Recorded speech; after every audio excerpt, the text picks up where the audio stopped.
কালকে আমি সেজে গুজে সিমাই টিমাই খেয়ে বসে আছি। কালকে সারাদিন মানে বসে আছে, একটা মেয়ে পাশে নিচে তাকে কিনে ফুচকা কিনে খাওয়াবো।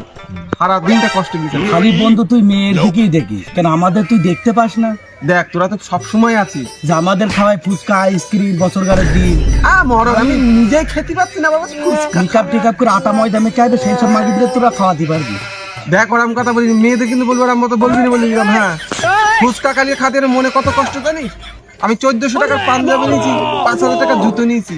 একটা মেয়ে পেলাম, কার জন্য পড়লাম ওগুলো, কার জন্য কিনে আসলাম? কষ্ট হয় না মনে? আবার যে 500 টাকা মাইক সেটে দিলি, আবার বলিস আমি করে বক্তব্য দিব, তো কিছুই তো কাজ করলি না, খাস পাড়ায় এসে বসে থাকবি। আমার মনে যে কি কষ্ট, আমার মনে হয় আর বিয়ে শাদী হবে না।